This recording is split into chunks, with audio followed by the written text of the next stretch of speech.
Eyeballs are currency in 2022. I love being around guys that are cutting edge. I'm subscribed to your podcast because, bro, you know your shit. I knew it was him. I walk up behind him, I tap him on the shoulder, and he turns around and he says, Mr. Morby. Oh, shit. Oh my gosh, my hero knows who I am. And the problem with people and like this whole thought process of, I don't want to post, I don't want to be in front of camera, I don't want to whatever.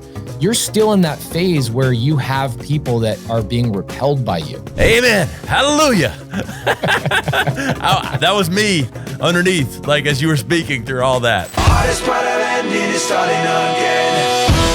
You're listening to the Radcast. If it's radical, we cover it. Here's your host, Ryan Alford. Hey guys, what's up? Welcome to another edition of the Radcast. We're getting creative today. Creative real estate investing. I've got real estate investor, TV personality, Pace Morby. What's up, brother? Bro, I am so happy to be here. I just literally watched 5 of your episodes, listened to 5 of your episodes, and you guys are doing such a freaking great job. I love this podcast. It's sick. Thank you, brother. I really appreciate that. I hope you'll continue to listen. You got to at least listen one more time when this episode goes live, right? Dude, I subscribed on Spotify. Like I'm subscribed. You're in the vortex. Hey man, that means a lot coming from you. I knew about you. I've been watching you from afar. And then when I'm like, I want this guy on my show, I start digesting and I'm like, damn, this guy's figured it out. And I'm like, so that means a lot coming from you, brother.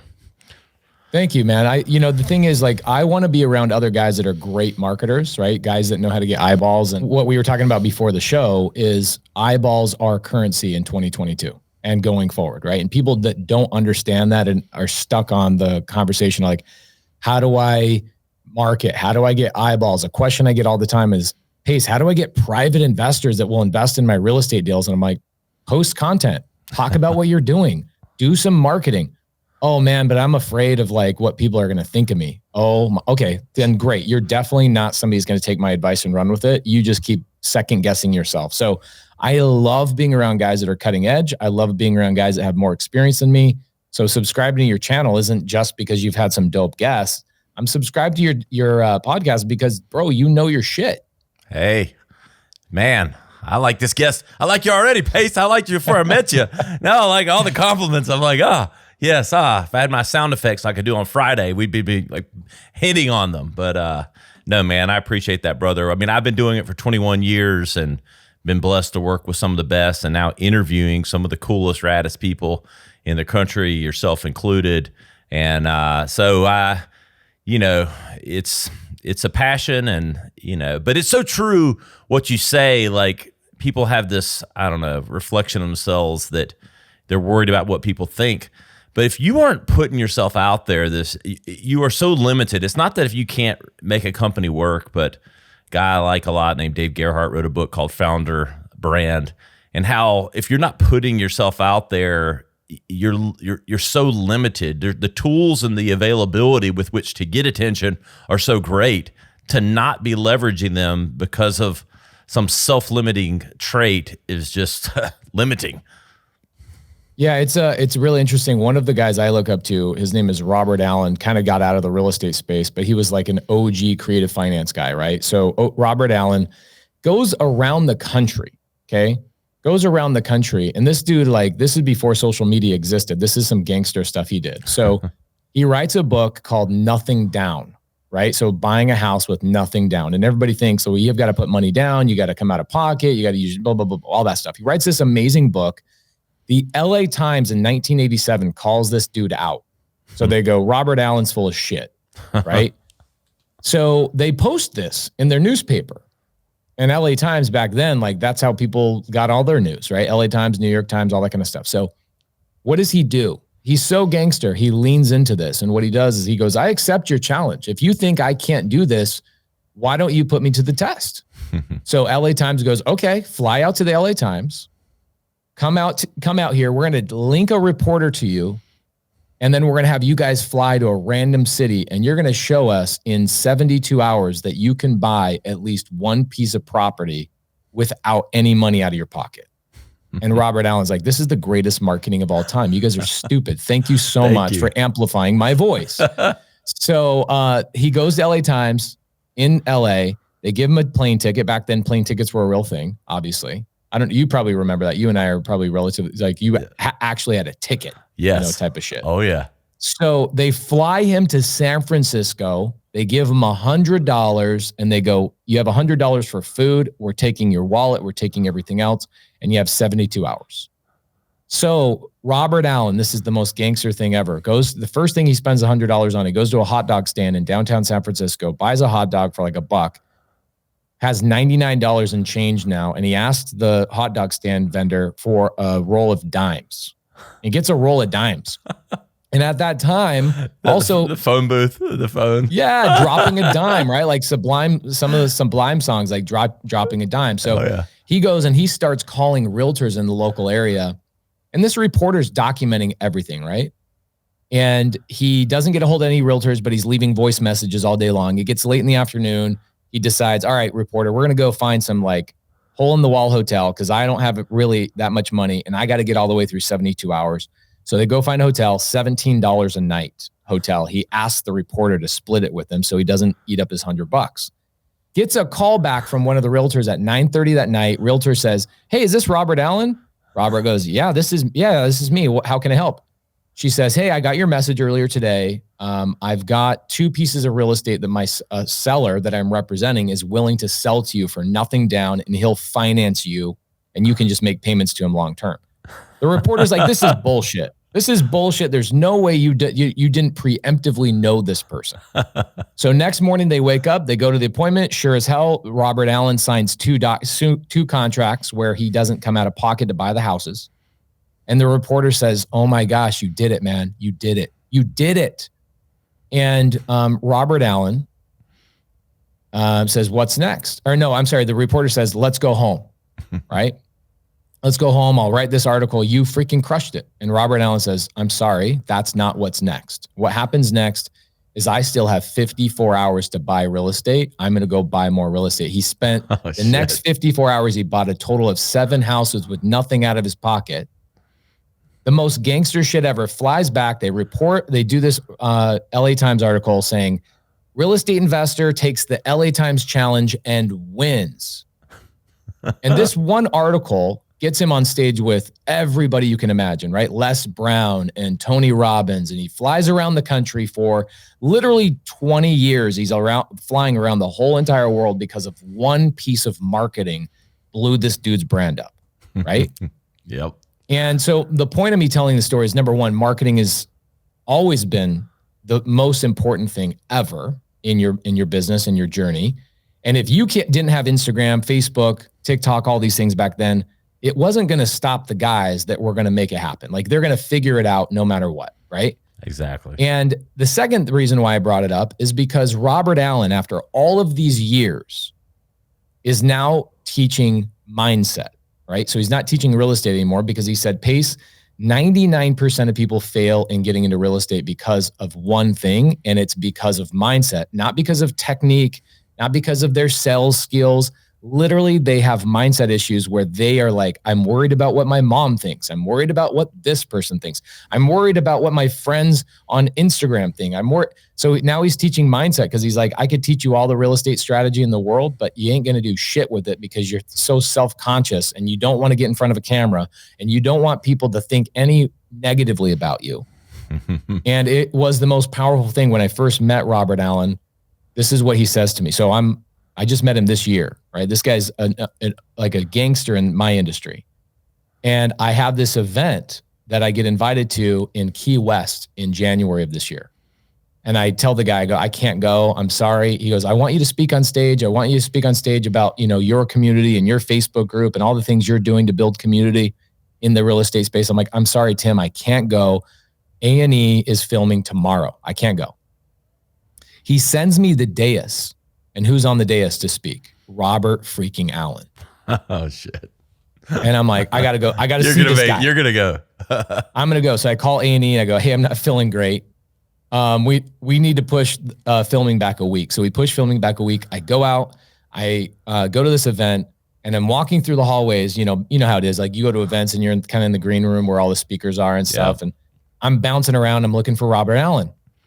And I see him. I knew it was him. I walk up behind him. I tap him on the shoulder and he turns around and he says, Mr. Morby. Oh, shit. I'm like, oh my gosh, my hero knows who I am. And so I say that. I go, bro, my hero knows who I am. And he goes, do I know who you are? You're building a community. You're marketing yourself. I am so proud of what you're doing. I wish I had the balls to do what you're currently doing right now when I was your age. And I'm like, you're the guy that freaking blew up the LA Times, right? So my big thing with marketing, especially with what we're doing in real estate, is if your audience could write this one thing down and this one takeaway, is that your vibe will attract your tribe. And as you authentically post and you're genuine about who you really are, nowadays people just want transparency. They want people to be genuine. They want authenticity. And what happens is you either repel people or you attract people. That's all there is to it. And over a certain amount of consistently marketing yourself and talking about what you're doing and providing value of, here's how I do what I do. Here's when I do it. Here's why I do it. Let me know if I can help you, whatever. Those types of pieces of content.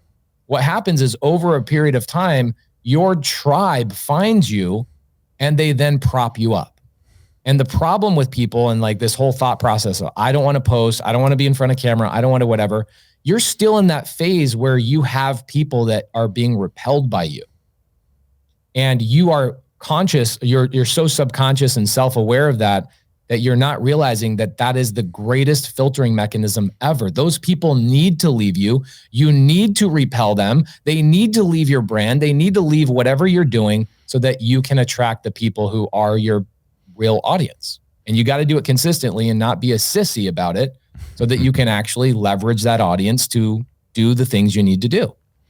Pace, you've just given the greatest commercial ever for my upcoming mastermind. Bro, it's huge. So check this out, okay? Marketing in real estate is epic. So yesterday, check this out. Well, actually, let me back up. So 2 months ago, somebody sends me a DM on Instagram where I get a lot of deals sent to me. So I'm known as a creative finance investor. I would say probably the only guy that's articulating out there on Instagram, Facebook, YouTube in any consistent way about creative finance. There's guys that will talk about it here and there, but it is my core. It's my core brand. Like it's the heart of my brand is creative finance. And so everybody knows nationwide, if you run into a deal that can't be sold through a realtor because there's no equity, or if maybe the seller wants too much money, everybody in real estate, my goal is for everybody in real estate to know that I'm the fixer for that problem, okay? So a gentleman, a greedy gentleman, I'm going to tell you a story about a greedy-ass gentleman. That's what I'm going to tell you. I love that start. This guy's name's John. He's in Atlanta. He runs into a seller who's in foreclosure, okay? So the seller is behind on payments, 5-bed, 5-bath house, gorgeous house right outside of Atlanta in the suburbs. Seller says, hey, I'm behind on my payments. I need somebody to just take this house off my plate and give me $10,000 and I don't care what you buy it for. And so the guy, John, goes and talks to the seller, gets the seller under contract, and then he brings the deal to me and he's asking for $110,000 on top of what the seller is asking. Okay, so that in our world, that's a wholesaler, right? So somebody locks it up at a discounted price. They then say, hey, Pace, I'm not going to buy this deal, but do you want to buy it from me? And they basically take it and they upcharge it. You know, he's upcharging it $110,000. I'm like, bro, you're now asking me for way too much money. The seller who's in foreclosure, you're not going to actually help them out. This deal's going to cancel. You got to realize that the most important thing in this transaction is not the $110,000 you're trying to get. It's a relationship with me. Big picture. Eyeballs and marketing doesn't just come from Instagram and Facebook and TikTok and all these things. It comes from face to face. There's a brand when you meet people and when you do a transaction with people that you make an impression in their brain that now going forward, when you need another piece of this product, you're going to go back to me because we did a killer transaction together, whatever. Yeah. He goes, nope, I want $110,000. I'm like, bro, nobody's going to buy this deal. you're going to market yourself as a bad real estate investor in your local market. You're branding yourself, whether you know it or not, you're branding yourself as a greedy asshole. You are branding yourself. You're marketing yourself as a greedy asshole. That's not what you want, bro. I promise you. And I said, mark my words, you're going to cancel this contract on this lady. She's in foreclosure. You're not serving her at all. And somebody else, because I brand myself as a fixer in real estate, somebody else will pick up this contract 2 months later, 3 months later, and they will bring it to me. Mark my words. So last night, I get a DM from a gentleman named Jamari. Jamari says, Pace, if anybody can solve this lady's problems, it's you. And why is that? It's because I market myself as exactly what I can provide to the marketplace. And it's free. My marketing is free. And now Jamari brings this to me, and instead of asking for $110,000, I pick up this deal. It's a 5-bed, 5-bath house. I'm going to turn into an Airbnb. I will never have to talk to the seller. I will never have to walk the property. I will not use my own credit. I will not use my own money. I did not have anybody check my bank records or anything like that. I will take over this lady's payments, save her from foreclosure, save her credit, and Jamari will walk away making $10,000 doing this. And I get a discount off John's request of $110,000, a $100,000 difference, but Jamari wins. And so now what am I doing with Jamari? I'm putting him on my YouTube channel. I'm branding him in local Atlanta as a guy who can go around and do things for other local investors. And I'm like, people don't understand marketing is not just social media. Marketing is your personal brand in your local geographical area. How are you leaving an impression on people's brain when you're doing business with them is a major deal. And it's why guys like Grant Cardone, on your show, and Elena Cardone and other people you've had on your podcast continually succeed, because they don't just brand themselves on social media. They brand themselves every time they open their damn mouth, even if there's no camera turned on.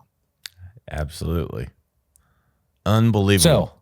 So anyway, I love the topic of your guys' podcast. I love it because not a lot of people are doing this in the way you guys are doing this. I freaking love it. Well, I love that, but I want to break down a couple of those things because I mean, it's so, number one, it's like, I feel like I was at church again, like growing up. I grew up in a Southern Baptist church, and you'd sit there, and my dad, who's trying to get involved in the sermon, sitting there, and the pastor's really touching his heart. Amen. Hallelujah.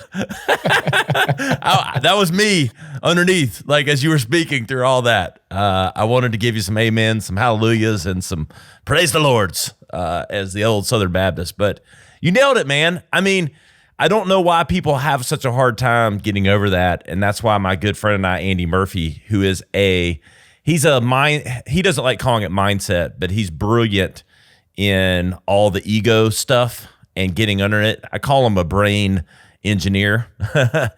And we're launching a mastermind around the exact thing you just described, and why you said, your mentor slash, I don't know if you call him your idol, was talking about getting into mindset.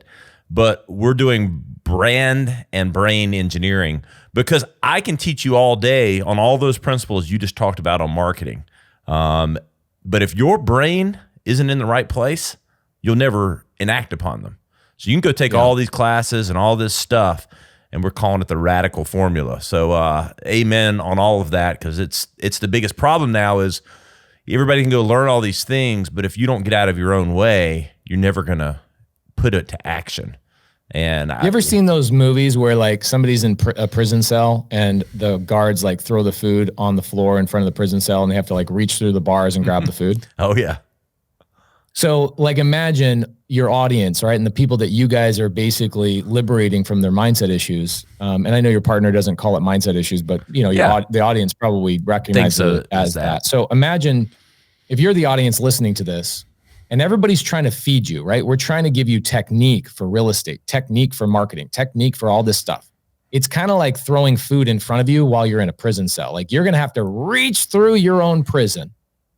And you have to pull that information through these bars that you're trapped inside of. Guys, mindset is the key to open up that prison cell so you can just walk out, sit down at the table, hang out with the guards, and eat the food. Get out of your own damn prison. Like, you are imprisoned in some bullshit. And a lot of it is, came from your childhood, right? The way your parents raised you, good, bad, or indifferent. My parents have been married for their whole lives. They love each other. I have 12 children in my family. I'm number 3. But you can guarantee that I got mindset issues even from the positive stuff that I was learning from my parents, right? Like, work with your hands. That was a big mindset shift for me. My dad's a blue collar guy, right? You grew up in a blue collar family? Yep. Okay. So my dad's a blue collar guy. So the hardest thing I had to overcome was, well, I'm not working unless my hands are making something. I literally went all the way through my 20s finding only business opportunities that required my hands to touch them. I was in a prison. And so I wasn't leveraging anything. If my hands weren't touching something, I wasn't making money. Guys, that's a prison. That's a mindset issue of like, you have to physically go work hard and touch things in order to make money. And if you don't do that, which is like sales or buying real estate and you have passive income or any of those types of things, or even making a podcast, it's a hard thing for blue collar people to make that shift and get out of that jail. So you guys do a mindset on this, or you guys do a mastermind on this? We're starting it next month, literally called the Rat. And it's going to be in Greenville? It's going to be online. We're building a community. We're doing the radicalformula.com and brain and brand engineering. So it starts end of February. We're building kind of audience now, building people signing up. And then we're going to do weekly masterminds where 1 week Andy Murphy teaches on brain. Next week I teach on brand. And then there's kind of groupthink, Q&A, all that stuff. So I love it. Again, like Robert Allen was saying, he's like, I went around the world for 27 years and taught real estate technique, and 99% of the people I taught failed.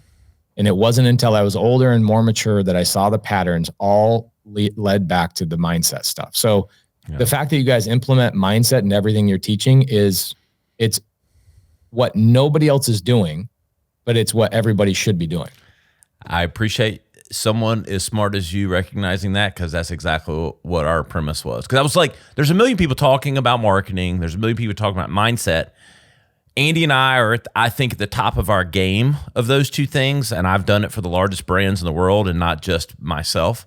And so I know I can teach that from a credible position, but I saw the biggest hurdle and the biggest, white space just being the leverage of those two things, because at the end of the day, it's all humans. It's like, day to day, I help brands, but when you're in a mastermind, it's you're helping a person. And knowledge is power, but it's not power unless you can enable the action of it happening.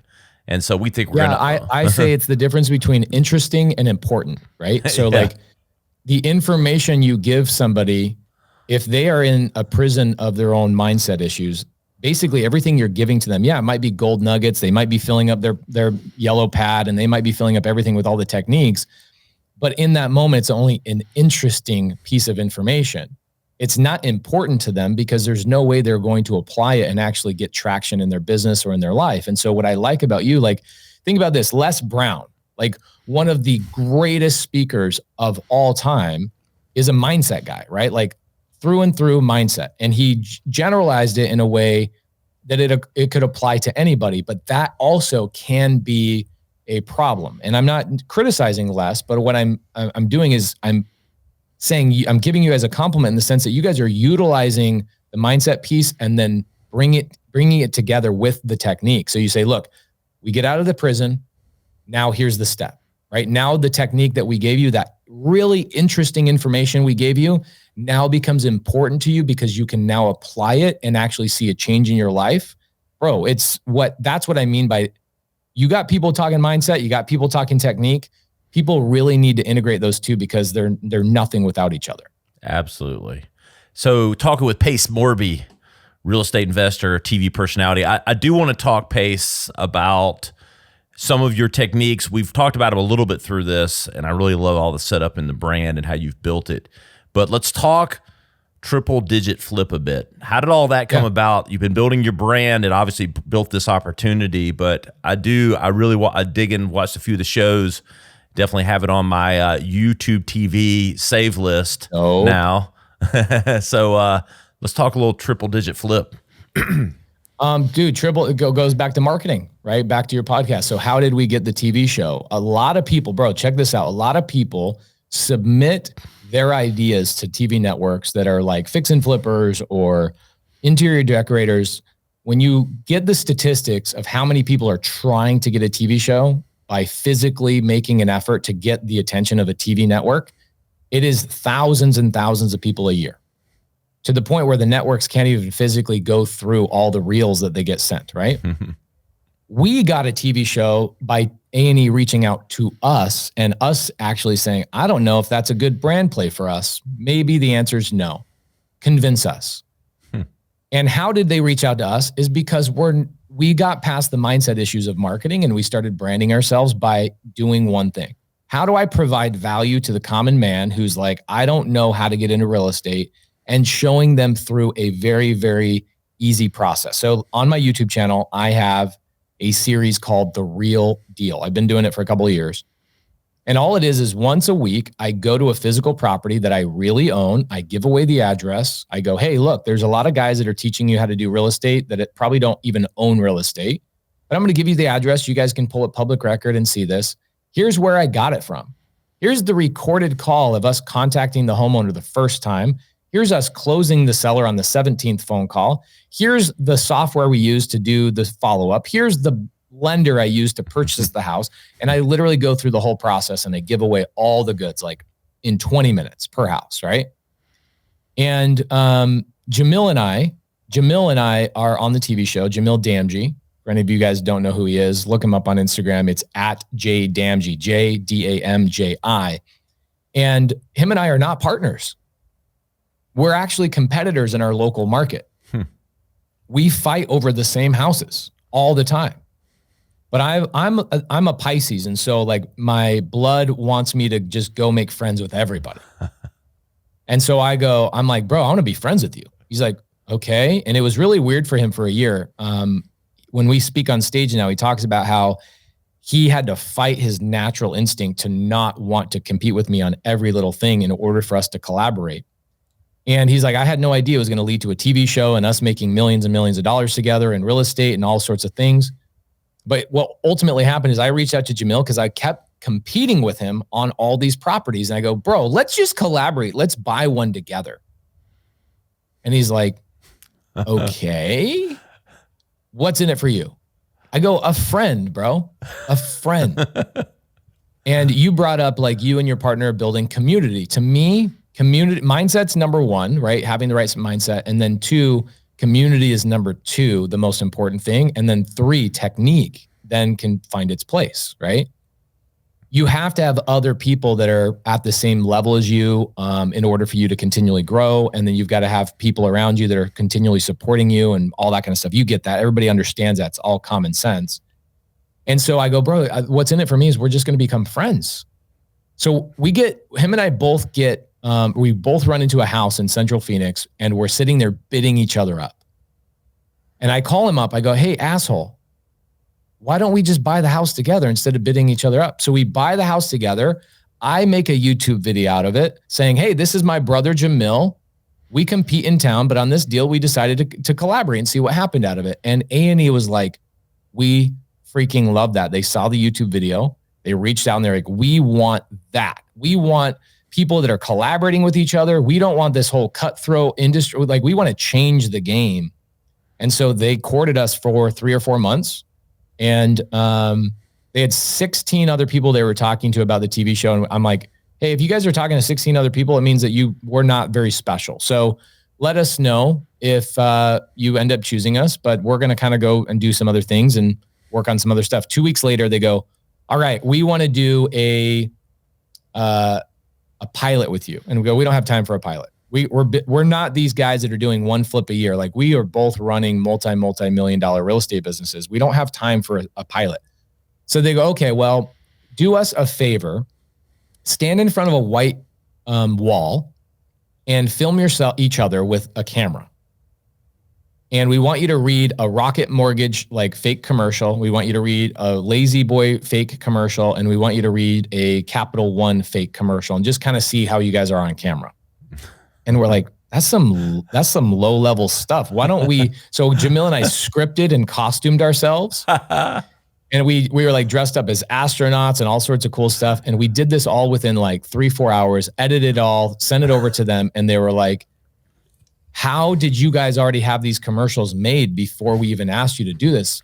We're like, we just made these in the last 3 or 4 hours. They're like, how is that possible? I'm like, because we're constantly marketing ourselves. This is what we do. We are used to being on camera. We love this stuff. And so what they did is they skipped the pilot and they greenlit us and they told the other 14, 15 people they were talking to, they're like, we're going forward with these guys. And it was all because we were creative in the way that we were, like, they gave us a task and we amplified it 10x. Like Grant says, like, how do I make it 10x better than what you expected?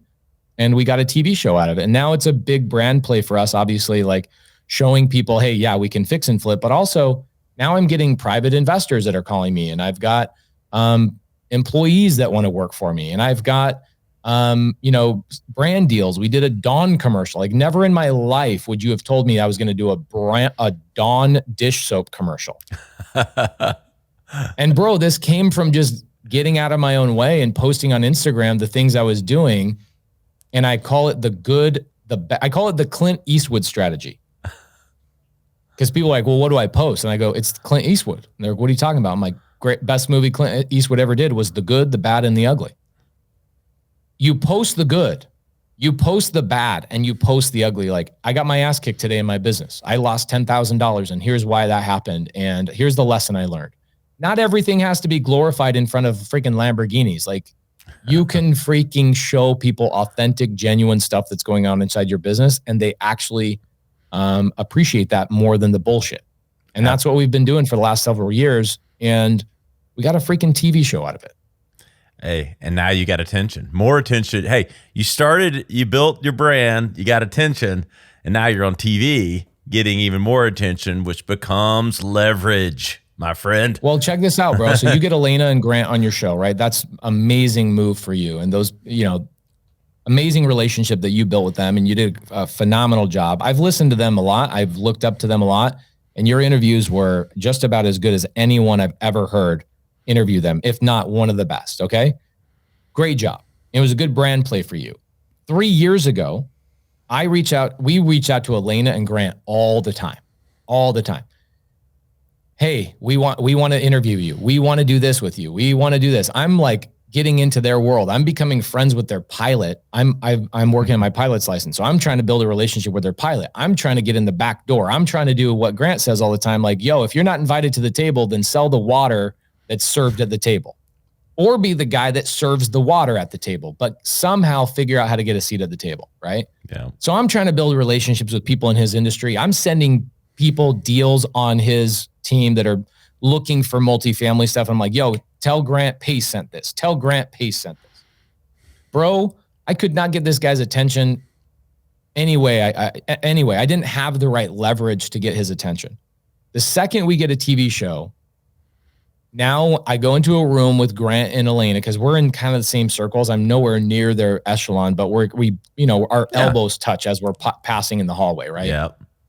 And I get into the same room, and somebody introduces me and Jamil to Elena and Grant. And what do they say? Did they say, hey, Pace and Jamil are killer real estate investors? No. Hey, these guys are some of the most creative people in this space? No. They said, hey, Elena and Grant, I'd like to introduce you to Pace and Jamil, who have a show on A&E, and it's the most popular show on A&E. That was the only thing. And both, all of a sudden, Grant and Elena's eyes open, and they go, we got to talk. I get their cell phone numbers. Now Elena's going to come on the TV show with us.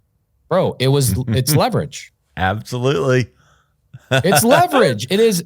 And like, you teaching marketing and mindset to people is worth more than anything ever. It is the strongest currency. Check this out. I go on a podcast. Okay. 5 months ago, I go on a podcast. I get an email from a lady. I won't say her name. I get an email from a lady and she goes, I would like to lend you $1 million. 5 years ago, bro, I was calling public record and trying to scrounge up people's information that had loaned money to people. So like I can pull up a house and I can see who was the lender on that house, and I would personally call them and I would get turned down because they don't know who I am. Yep. But then getting yourself out there on a TV show gives you massive credibility, being on Instagram and YouTube and showing people your personality and who you really are. I get a lady goes, I have $1 million. We just sold a business. I don't want to go out and buy real estate myself. I would like you to invest it for me, and I want to be your partner on real estate deals. And I'm like, done. Let's get on a phone call. And I raised more money on one podcast than I did in 4 years of calling on public records. And it may not have, I mean, what was the audience on the podcast? I mean, it may not have been like, hundreds of thousands of people, but it was the right audience, right? A couple hundred people watched that. Yeah. But the right couple hundred, right?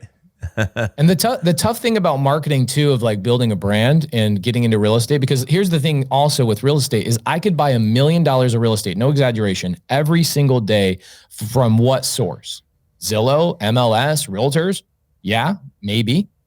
But really, where can I buy a piece of real estate every single day that I want? In my Instagram DMs, bro. Welcome to 2022.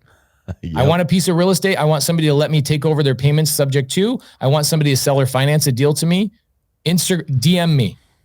DM me and I'll buy a deal. Every day I could buy $1 million of real estate. Now, it's bonkers. It's bonkers what brand can do for you. But I think your audience is like, okay, well, I hear what this guy's saying. It makes a lot of sense, but how do I get started? Like, what do I do first? And what's the time expectation, right? Like, I think a lot of people have an unrealistic expectation when you're building a brand and marketing yourself. They think I'm going to post one time on Instagram and somehow I'm going to get like 500 likes. Yep. Every company and every person, like, it's not as bad as it used to be. A lot of them have figured it out that it's not that easy, which is why they call us. But it's amazing how many individuals think that way. And there's nobody out there other than you guys that I think are articulating, here's the path, here's what you do, here's when you do it, here's the expectation, now go to work. Because it doesn't happen in 30 days. It doesn't happen in 60 days. And then relationships and getting in. I can tell you one of the most powerful things I've done in amplifying my success on social media has actually been joining masterminds. Right? Getting in the room with other people that are trying to do the same thing as me and leveraging the relationships that are in their cell phone by simply asking. But there's something magical about being in a mastermind with somebody. You guys run one, which, guys, I'm telling you, you guys haven't even started this mastermind, but I'm telling you, if you're in the audience, ask these guys how to get the hell in this mastermind.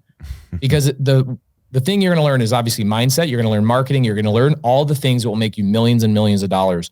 But the thing that a lot of people don't talk about in masterminds is that I call it the Costco filter.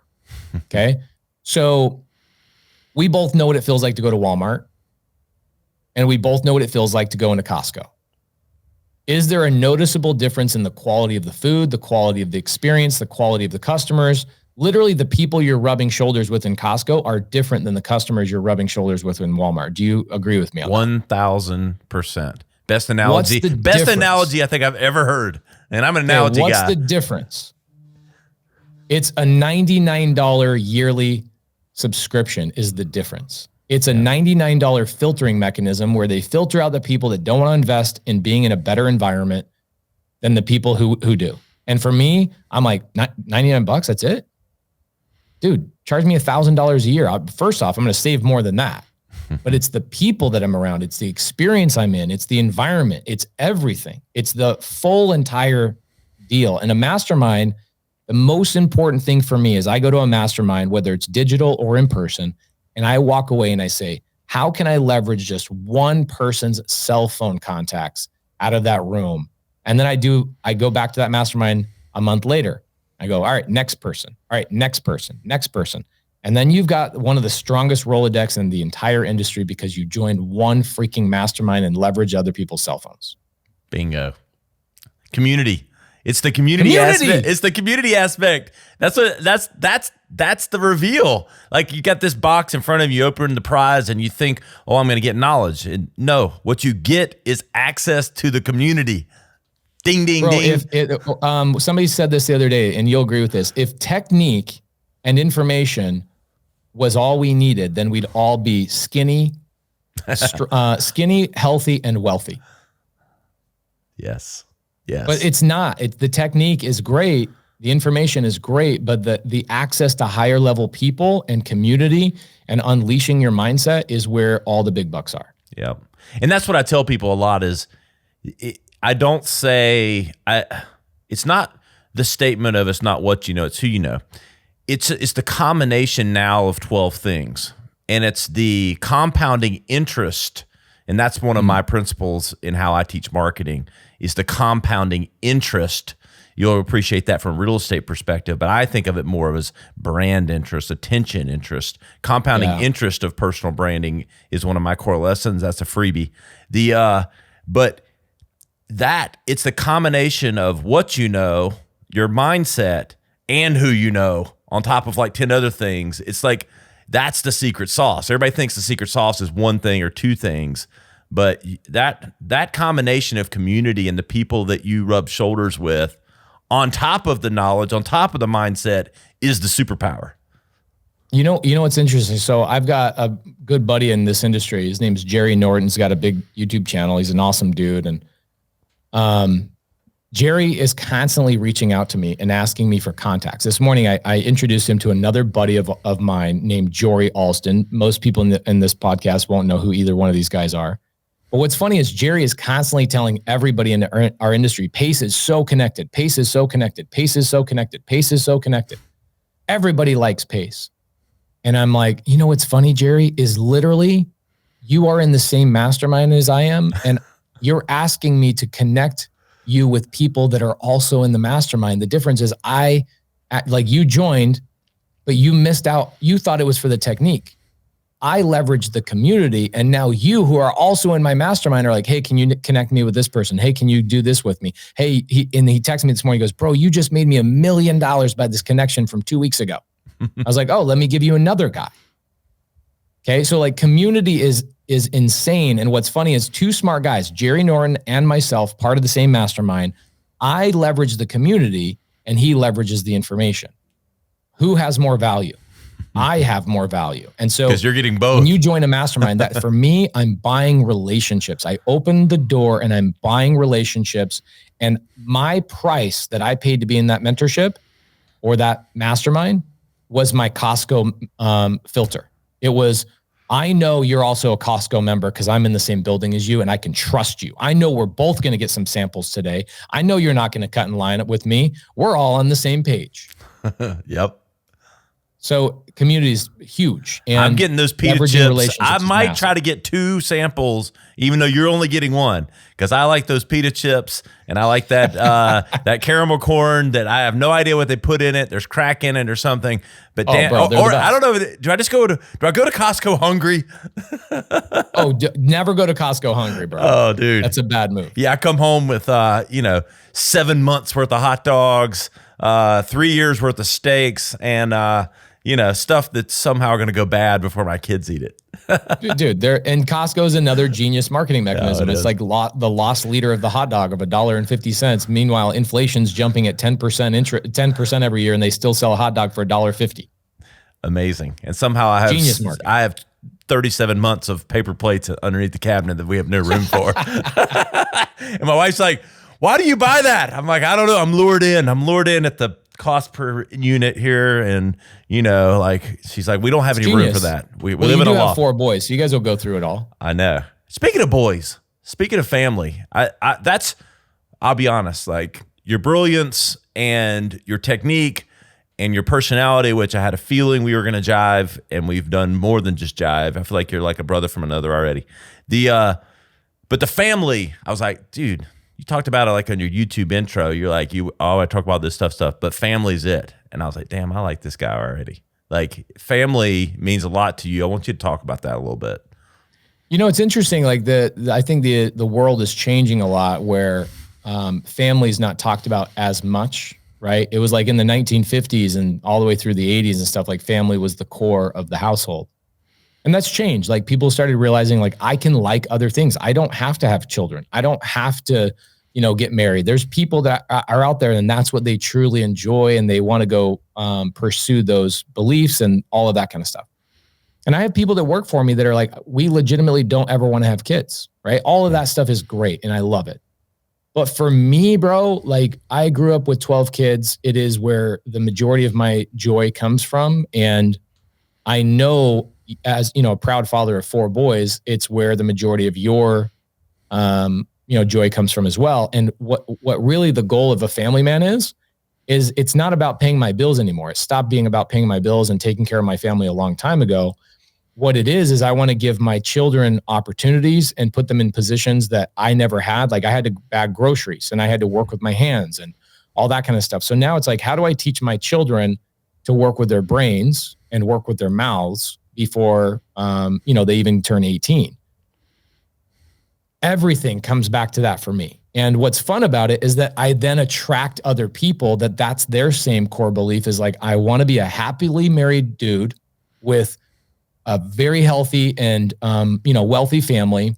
But more importantly, I want to put my children in positions I was never able to be put in and teach them the work ethic to actually execute on those things. So like, it's so fun running to other guys that are like you because ultimately over time, we just kind of all attract each other. And then next thing you know, all my buddies are exactly the dudes I want to hang out with. So for me, family is also why I've built such a strong community. And I imagine that's why you and your partner are going to build a strong community because you realize like the togetherness, whether it is with a marriage and kids and all that kind of stuff, the togetherness is what we need as humans. We're freaking a herd animal, right? We have herd mentality.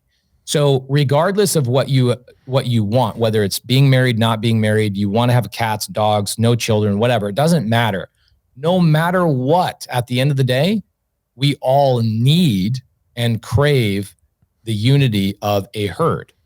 And so again, it's what I think separates me is like my family mindset of understanding that in business, you also need to have a family as well. And I think that really has elevated my success. And look at you, same thing. It's like the reason you're building community is you're like, I go home, I got my little community, my little squad. When I come to work, I want to have a community and I want to have a squad. Exactly. And I think our team here at work, believes in that. And I don't know.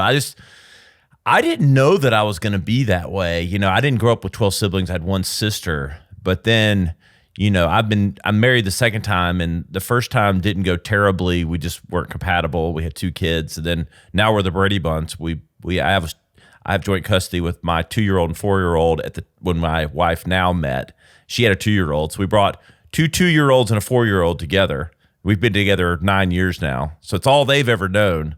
And then we have one together, and so awesome. I say 60% of the time we have 4, and 40% of the time we have 1. So, but it's awesome. It's become ours. And I didn't know until my second wife and I built this community together and this family together. I was like, damn, this is how it's supposed to be. Like, and you think you're going to get it right the first time and things happen.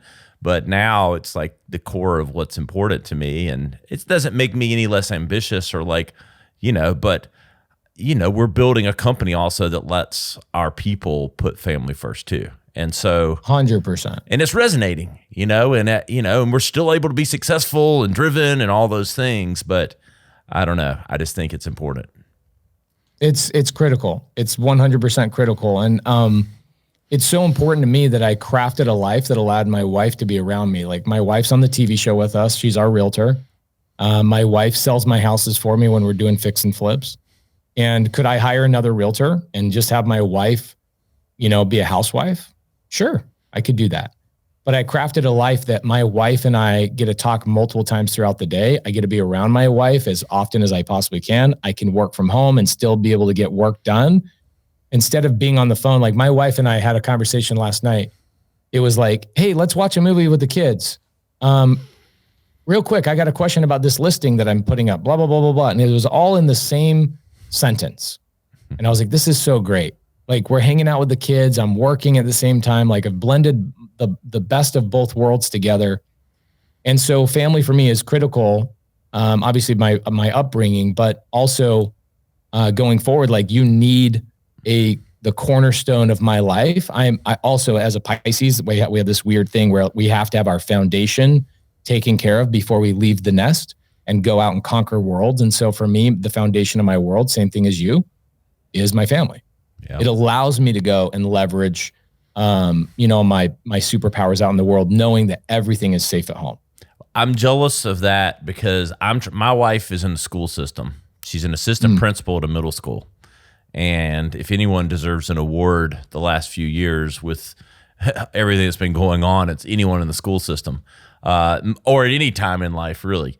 But right. I am trying to convince her to come into our worlds together. So I am a little jealous of that. So I think we want to make it happen. It's just, she's built a career there, and she's got friends, and she's realizing a lot of the hard work and sacrifice she put into learning her skill set, and now she can apply it and like be a super badass at what she's doing. So it's always going to be tough to tear that, from her and then say, you can use these same superpowers in this business as well, and actually probably serve more people around the globe rather than just in one school.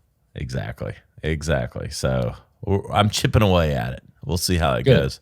Good. Cool, man. As we're wrapping up here, I know people will give all your links and stuff like that, but anything else, maybe in a lightning round of anyone wanting to get into real estate, obviously they can go watch all your videos. You got all that stuff. I didn't want to spend, our time doing things that one link away with your amazing content could talk about, but tell them, is there anything you'd want to leave for anyone thinking about getting into investing? And has the shortage and the hot market changed? That was kind of one of the more technical things. I was wondering, like, if the approaches you apply with like sub-2 and all that stuff, a red hot market, does that change any of that? And I'm probably asking questions that are like, deeper than time allows. It's a great question. It's kind of, here's the question is like, posting on Instagram, like let's say I'm a marketer, right? And I'm utilizing Instagram, Facebook, YouTube, any of that kind of stuff,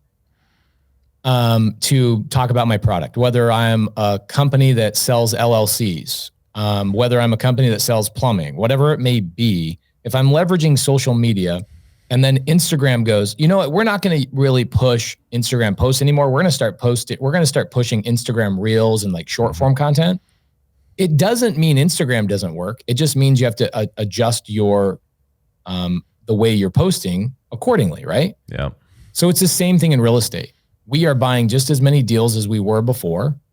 We're still using sub-2 and seller finance. We're still using all the strategies that I talk about. It's just that there might be small little tweaks and changes based on the way I talk to a seller or maybe something that's going on. And I'll give you a real quick example. For a while, they turned foreclosures off, right? They weren't foreclosing on people. And so a lot of where I get deals from are people going through foreclosure and desperately need somebody to come in and help them.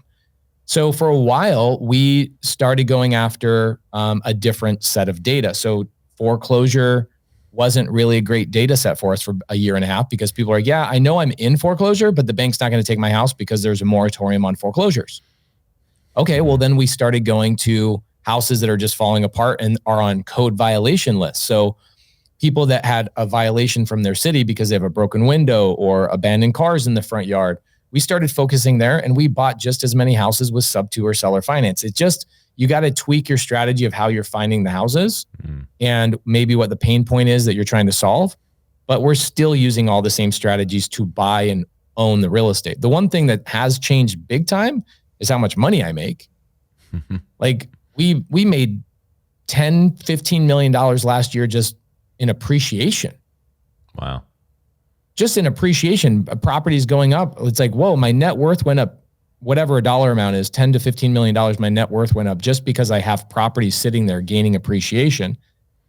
Inflation has changed our industry to a point where like, you got to own real estate, dude. If you don't own real estate, your money is getting eaten to shreds. And so other than those things, nothing's really changed. And, people can go watch my YouTube, but like the thing I feel like has made me really successful in real estate has been marketing. And so I look at what you provide on a podcast, right, for free. And I look at what you guys are about to do with your mastermind. I look at what you're going to do with your community. Guys, don't freaking subscribe to me. Don't listen to me. Freaking jump into these guys' mastermind. Like, if I wasn't on the TV show, I'd be jumping in the mastermind. I'm going to wait until the break between season 2 and season 3. I'm going to jump in there. Even a guy at my level that's doing a decent job on branding can learn stuff from being in a community of other people that are marketing and branding and doing all those kind of things. Bro, I look forward to seeing what you guys do with your mastermind. I love it. I appreciate that. Appreciate it. Hey, man, we might have to cut some snippets from this for our promotion. I mean, please do. I know. Please do. And I would welcome having you in the community. And we're going to exchange numbers after this. Hey, where can everybody keep up with Pace Morby? I know you got pacemorby.com. We've got sub2.com. Just go to my Instagram. Yeah. I'm like, I really manage my Instagram myself. So just go to Pace Morby on Instagram. I think the most personable place, like if you want to connect with me, is in my Instagram DMs. I answer my DMs on Instagram more than I answer my text messages. And I communicate there by when somebody DMs me, I actually reply back with a video like, oh, that's a great question. And here's the this and that and blah, blah, blah, blah, blah. So like, it's a really important place for me to communicate. So go to my Instagram, go to my stories, see what I'm up to. Like I document everything. You can see when I woke up this morning. You can see the first thing I did this morning. I document my journey. You can see everything I'm up to on my Instagram stories, and DM me there. If you have a question or you need help with something with real estate, I have nothing to sell. In fact, I want to just join your guys' mastermind. So let me know when that's available. I will. Pace, man.